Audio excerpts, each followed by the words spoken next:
Romeo अध्याय 8 के सबसे गहरे और आत्मिक अध्यायों में से एक है। यह अध्याय हमें आत्मा में जीवन, मसीह में स्वतंत्रता और परमेश्वर के प्रेम की गहराई को समझने में मदद करता है। पौलुस यहाँ स्पष्ट करता है कि मसीही जीवन केवल नियम और व्यवस्था पर आधारित नहीं है, बल्कि यह पवित्र आत्मा के सामर्थ्य और मार्गदर्शन से भरा हुआ जीवन है। सबसे पहले पौलुस कहता है कि अब जो मसीह यीशु में हैं, उन पर दंड की आज्ञा नहीं है। इसका अर्थ है कि जो व्यक्ति मसीह पर विश्वास करता है, उसके पापों का दंड यीशु ने क्रूस पर अपने ऊपर ले लिया है। इसलिए विश्वासियों पर अब दोषारोपण या न्याय नहीं होता। यह एक नई शुरुआत है और आत्मा में स्वतंत्रता का जीवन है।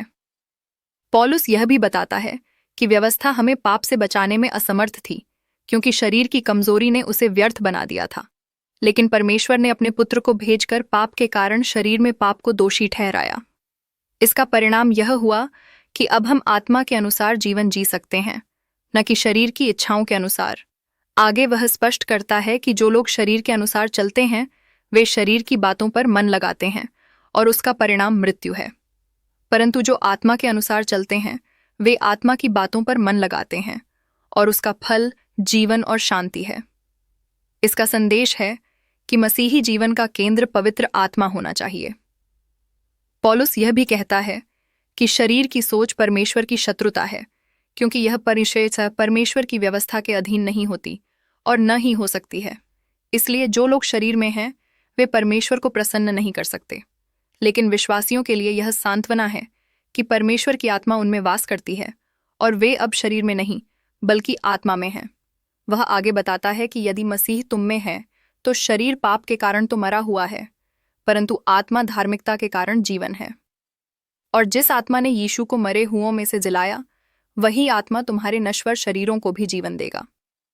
इसका मतलब है कि पवित्र आत्मा न केवल आत्मिक जीवन देता है, बल्कि भविष्य में इसके बाद पौलुस विश्वासियों की पहचान के बारे में बताता है। वह कहता है कि हम अब देह के ऋणी नहीं कि देह के अनुसार जीवन बिताएं। यदि हम शरीर के अनुसार जीवन बिताते हैं तो मृत्यु पाएंगे, परंतु यदि आत्मा के द्वारा शरीर के कामों को मार डालेंगे तो जीवित रहेंगे। यही सच्चे मसीही जीवन का रहस्य है कि हम आत्मा के मार्गदर्शन में पाप पर विजय पाते हैं। पौलुस यहाँ एक और महत्वपूर्ण बात कहता है कि जितने लोग परमेश्वर के आत्मा के द्वारा चलते हैं, वे ही परमेश्वर के पुत्र हैं। हमें दासत्व की आत्मा नहीं मिली कि फिर भय करें, परंतु पुत्रत्व की आत्मा मिली है, जिसके द्वारा हम अब्बा पिता कहकर पुकार सकते हैं।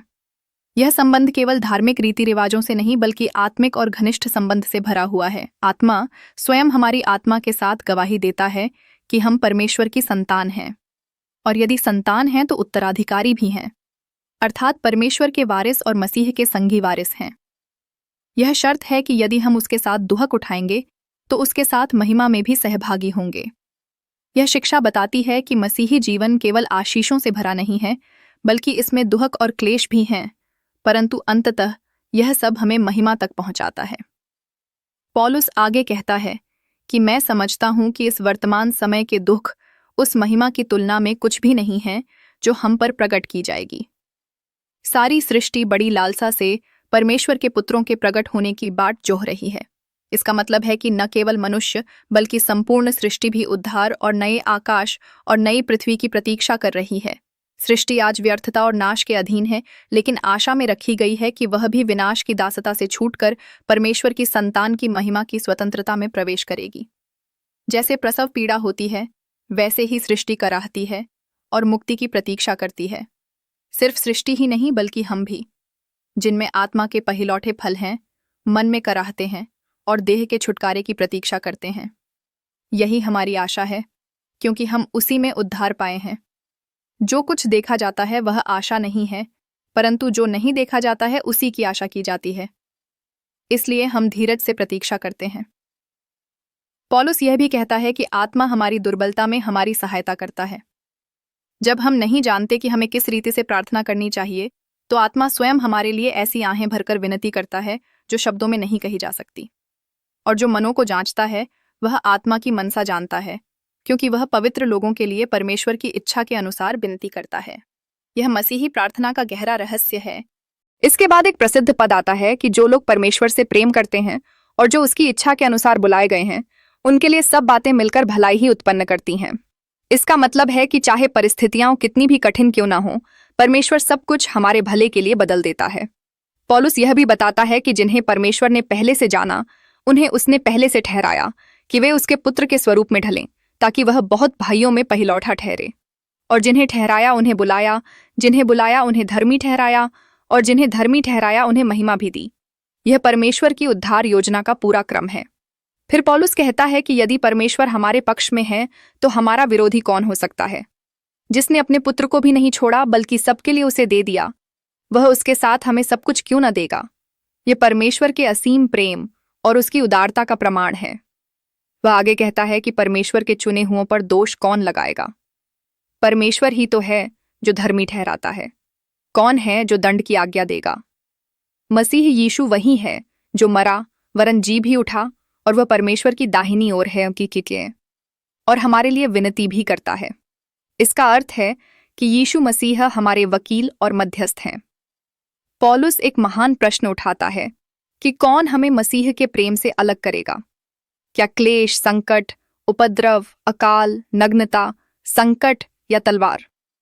जैसा लिखा है कि हम तेरे कारण दिन भर घात के योग्य ठहराए जाते हैं, परंतु इन सब बातों में हम उसके द्वारा जिसने हमसे प्रेम किया जयवंत से भी बढ़कर हैं। अंत में पौलुस एक महान घोषणा करता है कि न मृत्यु, न जीवन, न स्वर्गदूत, न प्रधानताएं, न वर्तमान, न भविष्य, न सामर्थ्य, न ऊंचाई, न गहराई और न कोई और सृजी हुई वस्तु हमें परमेश्वर के उस प्रेम से जो हमारे प्रभु मसीह यीशु में है अलग कर सकेगी। इस प्रकार रोमियो अध्याय 8 हमें यह सिखाता है कि मसीही जीवन आत्मा द्वारा संचालित जीवन है। हमें अब कोई दोषारोपण नहीं है क्योंकि हम मसीह में हैं। पवित्र आत्मा हमें सामर्थ्य देता है, हमारी प्रार्थनाओं में मदद करता है, हमें परमेश्वर की संतान होने का प्रमाण देता है और भविष्य की महिमा की ओर हमारी आशा को दृढ़ करता है। और सबसे बढ़कर यह अध्याय हमें यह आश्वासन देता है कि परमेश्वर का प्रेम अटल और अटूट है, जिसे कोई भी शक्ति हमसे अलग नहीं कर सकती।